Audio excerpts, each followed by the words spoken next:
大家好啊！咁我係茅山白蓮譚師傅啦。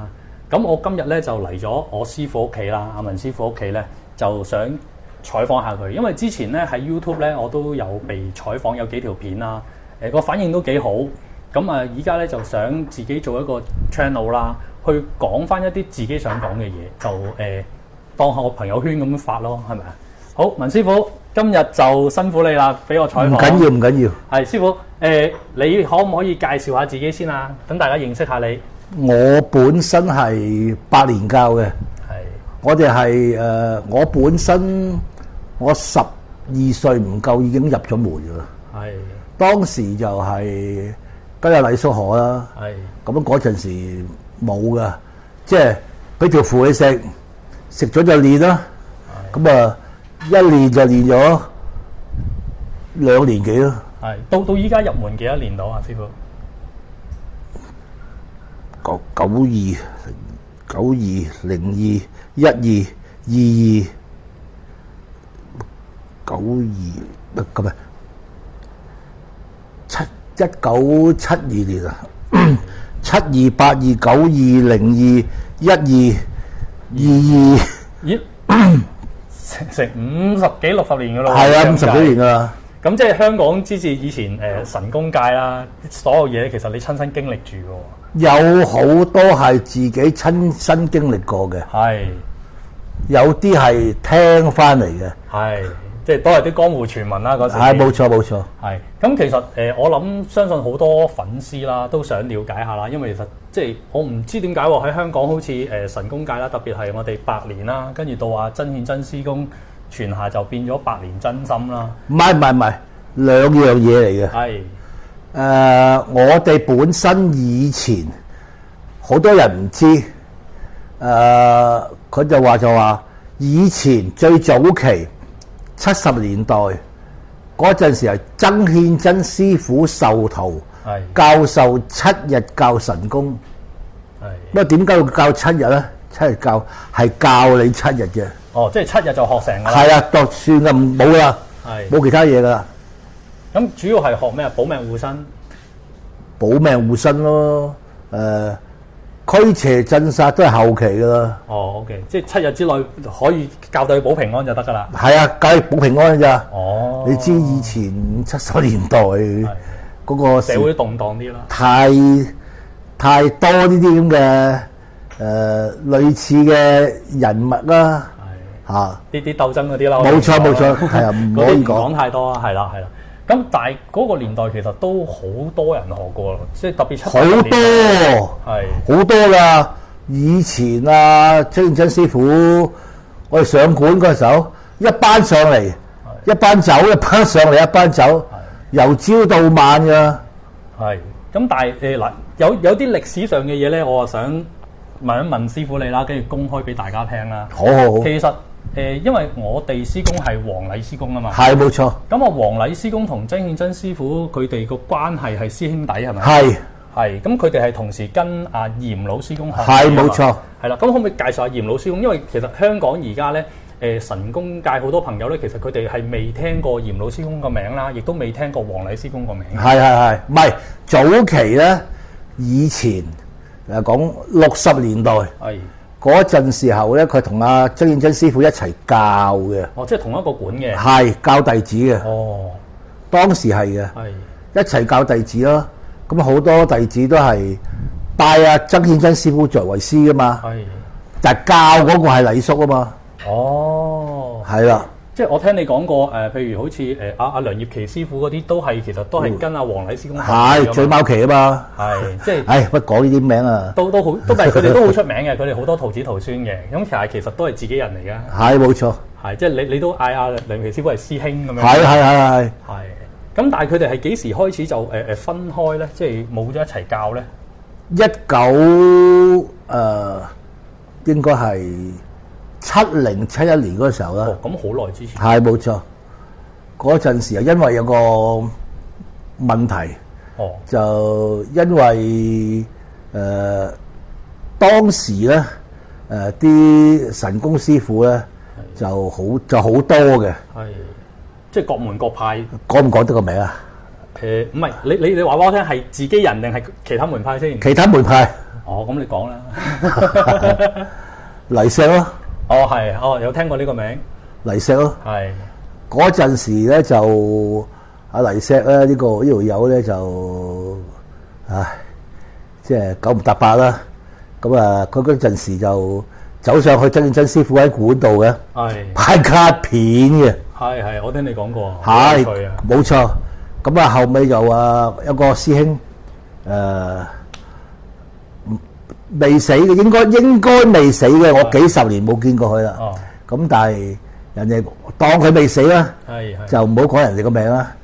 就成班兄弟走去揼啊！即係上咗去就抱不平啦，抱不平啦。係啊，冇錯冇錯，揼咗上去咁啊，揼咗幾鑊咯。係咁啊，即係有啲爭鬥啦，佢哋係冇錯。咁啊，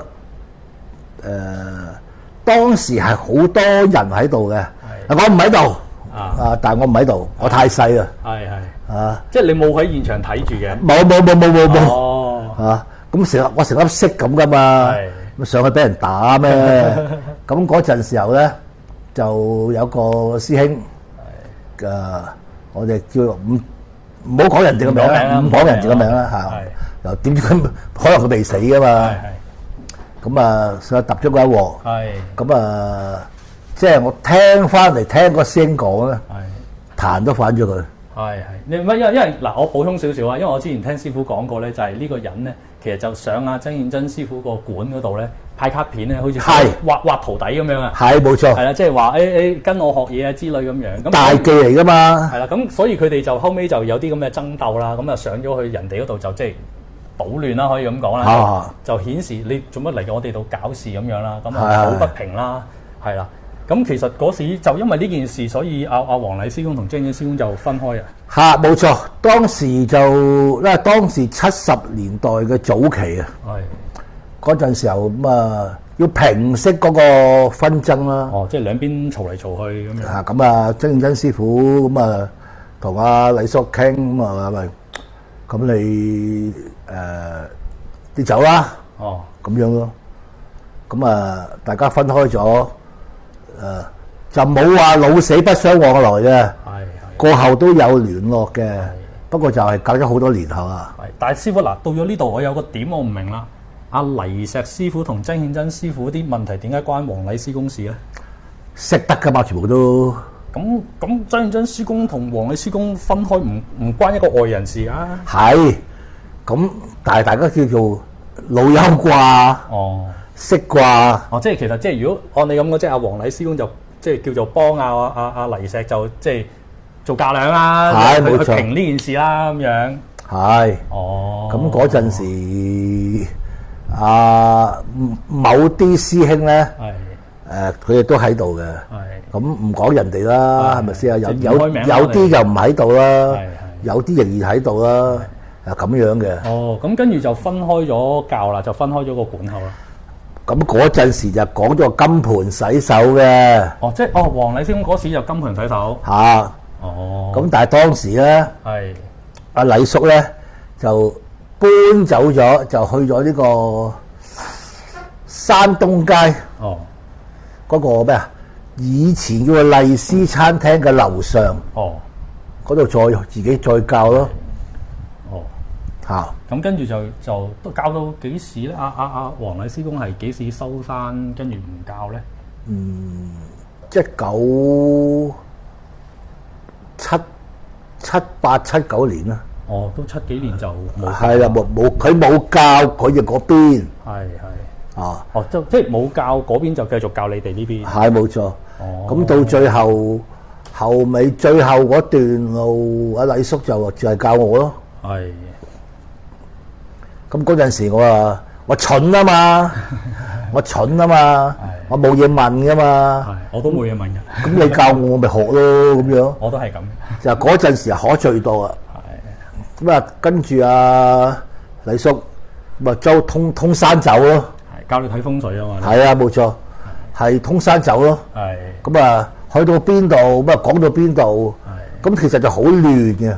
哦，即係好零碎嗰啲嘢，冇系統咁樣嘅，冇系統嘅，就全部實戰。係冇錯，佢見到嗰樣嘢話俾你聽。係嚇點解有睇個風水要分為要睇乜嘢啊？點樣睇啊？即係基本就個個都知道啦，龍沙月向，個個都係噶。咁係咪咁簡單咧？就唔係嘅，好複雜嘅。譬如話你嗰個係種棵樹，嗰棵咩樹啊？係咪啊？即係好似現在啲人會啊將個墓或種啲松樹喺度，係錯嘅。即係話老如松柏啊嘛。其實係錯嘅，唔可以種松樹嘅。點解咧？因為松樹個根咧係甜嘅。我聽你講過。會惹蟻嘅，會惹蟻嘅。咁如果啲蟻穴喺個結咗穴咧，咁啊好大鑊嘅，個後人咧會成身痕嘅。即係成身痕啊，生怪病啊咁樣嘅。如果個啲蟻啊，個穴係穿過嗰個棺木，嗰副金啦，入咗去喺度結穴咧，仲大鑊。即係到時就引申嘅問題就好嚴重啊！好風水呢啲咧，師傅我哋有機會再拍一集。我哋繼續講翻啲古仔先。咁嗱，我想問下啦，你嗰時10幾歲入門啦，其實練功有啲咩練嘅咧？冇㗎，食咗符就黑埋隻眼，驗做咯。即係唔係嗰個咩嗰度咩啊？開手發腳啊，乜物啊，唔係咁嘅。即係唔好搞到嗰啲將神功搞到好複雜。即係你知外邊而家好多師傅咧，就會將講到咧，又話要點樣開手發腳啊，點樣做啊？嗱呢啲咧就係某一啲後期嘅師傅自己作出嚟嘅。後面就越嚟越多花樣。冇錯啦，好多問題嘅，即係好似我哋個壇上面，我哋要請神嘅。咁但係冇而家外邊嗰啲咁嘅所謂師傅，又講到啲咩水壺108猛將咁樣，都九唔搭八嘅。嗱嗰啲邊個咧？係某師傅去咗台灣，就睇過天和正教嘅嘢。天和正教傳翻嚟啊嘛，你講係啊，就其實冇呢樣嘢嘅。咁但係佢哋嗰陣時傳翻嚟咧。就變咗水壺108猛將啊，又咩宋江盧俊義先師啊，宋江盧俊義啊，咩就請茅山大法主啊，茅山法主啦，茅山大法主，喺度九唔搭八嘅。加個大字啊，威啲咁樣。係啊，係嘛？嗰啲咩唔知咩。即係咁，同埋而家其實依家咧網上面咧，即係對神功啦。其實就都幾雜亂嘅，即係各門各派又嗱，好有趣嘅。我最近睇咗條片咧，就有人講咧，就我哋百年啦傳下啦，即係真師公再傳下啦。個徒弟啲嘢都唔同嘅喎。係啊。點解會咁嘅咧？因為咧有啲咧係去咗麗石度學，有啲去咗有啲唔講得個。某師傅嗰度。有啲人就去咗某啲師傅 A B C 嗰度，咁學到一大堆咯。即係就融合咗翻嚟，結合晒啦，就多咗好多嘢啦。千祈唔好啊！千祈唔好啊！嗰時禮叔都講過㗎，你千祈唔好學呢啲嘢。佢話點解咧？你啲法會雜㗎。係啊。你嗰樣嘢學緊，呢樣學3年，嗰樣學2年。咁啊呢度學多2年。咁你搞到亂晒龍嘅時候咧？冇樣得，係啊，樣樣都唔好咯。樣你都未學晒，即係周身刀冇張利。冇錯，係會搞到好亂嘅。所以就不如你唔好學。即係其實學一脈就夠㗎啦，我夠，即係一定夠用嘅，爭在你個功力夠唔夠啫。好似我而家咁，我都覺得自己未夠啊，大佬。咁學海夢係實唔夠嘅，但係唔使學咁多脈咯。冇錯，唔需要，唔好搞到自己以為自己學得多咧就勁，其實你越學就越亂，明唔明啊？但係嗱，師傅咧，我又聽講啦，香港有啲師傅啦，佢哋個壇咧又分內壇有外壇嘅喎，有冇呢啲嘢嘅咧？冇，係咯，我記得你講過冇啊，特登問俾啲觀眾聽嘅啫。冇，即係其實壇就係壇啦。咁譬如我哋而家嗰個我哋叫六合壇，係六合壇啊，一係六甲壇，係我哋呢個六合壇嚟噶嘛，係啊，係六合噶嘛，天地人三合啊嘛，精氣神三合啊嘛，加埋就六合壇咯。係咯，即係唔使話又內又外又撈好多嘢，跟住加啲嘢落去，又好似咩秘傳咩大法，黐線！即係其實都冇呢啲嘢㗎啦。冇，明白。好嗱，咁大家我哋差唔多都15分鐘啦，我哋呢一集咧就到呢度先啊。咁啊有機會大家就期待下一集，我哋繼續採訪文師傅。好，拜拜。